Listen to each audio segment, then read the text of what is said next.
تو فرشتوں نے جب جنات کو دیکھا کہ جنات نے سرکشی کیا، رب کی اطاعت سے منہ موڑا، رب کی نافرمانیاں کی تھی، اسی کو دیکھ کر فرشتوں نے عرض کیا تھا اے رب تبارک و تعالی تو آدم کو پیدا فرمائے گا، ابن آدم کو پیدا فرمائے گا، جب یہ زمین میں جائیں گی تو جنات کی طرح یہ بھی خون ریزیاں کریں گے، فساد مچائیں گے، ظلم و ستم کریں گے۔ رب تبارک و تعالی نے ارشاد فرمایا اے میرے فرشتوں، جو میں جانتا ہوں وہ تم نہیں جانتے۔ یقیناً ابن آدم کچھ ظالم ہوں گے، کچھ جابر ہوں گے، لیکن اس میں کچھ ایسے بندے ہوں گے، میرے کچھ ایسے نیک اور صالح بندے ہوں گے جو اپنے علم کے ذریعہ، جو اپنی نالج کے ذریعہ، جو اپنے شکشا کے ذریعہ میری معرفت حاصل کریں گے، میری ذات کے بارے میں ریسرچ کریں گے، میری کائنات کے بارے میں غور کریں گے، زمینی و آسمانی حقائق کے بارے میں غور کریں گے، زمین کی تاریکیوں میں غور کریں گے، سمندر کی لہروں میں غور کریں گے۔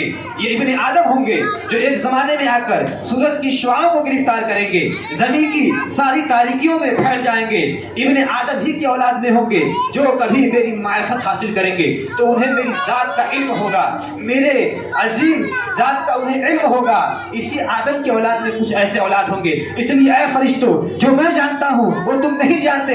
اے میرے فرشتوں، تمہارے پاس صرف عقل رکھی گئی ہے، میں نے تمہیں عبادت کے لیے کہہ دیا تو صرف تم عبادت کرتے ہو، اگر میں نے تمہیں سجدہ کے لیے کہہ دیا تو صرف تم سجدہ کرتے ہو۔ لیکن ابن آدم میں ایسے ہوں گے جو میری معرفت حاصل کریں گے، میری ذات کے بارے میں غور کریں گے۔ پھر رب تبارک و تعالی نے اب اس بات کو اجاگر کرنے کے لیے ارشاد فرماتا ہے وَعَلَّمَ آدَمَ الْأَسْمَاءَ كُلَّهَا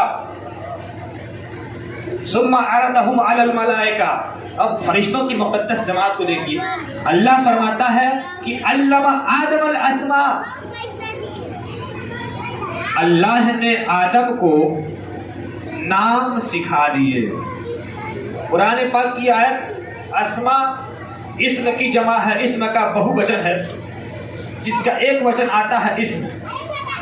اب تبارک و تعالیٰ فرماتا ہے سارے نام کو سکھا دیا، اور اس کے بعد ارشاد فرماتا ہے کلھا، اسماء کہہ دیا تو سارے نام آ گئے، اور پھر کلھا کہہ دیا تاکید کے لیے اور زور دے دیا، یعنی جتنی بھی نامیں ہو سکتی تھی کائنات میں اللہ نے سارے ناموں کو آدم کو سکھا دیے۔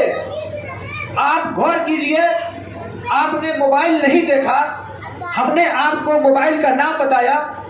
آپ نے مائکرو فون نہیں دیکھا، ہم نے آپ کو مائکرو فون کا نام بتایا۔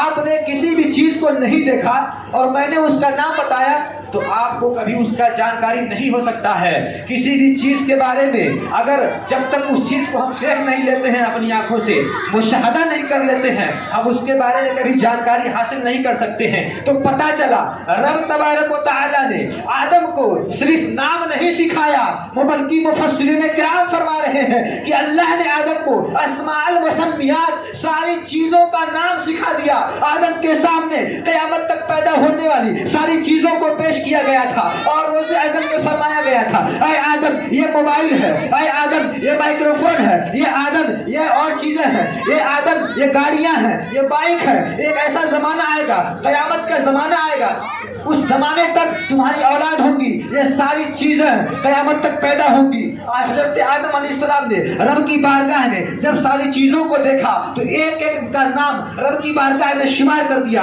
پھر اللہ نے فرمایا اے میرے فرشتوں، اب ذرا تم بتاؤ ان چیزوں کا نام۔ تو فرشتے کیا بولتے ہیں؟ اے رب سبحانک، اے اللہ تو پاک ہے، ہمیں تو اتنا ہی علم ہے جتنا تم نے ہمیں سکھایا۔ فرشتے وہیں پہ مکر جاتے ہیں۔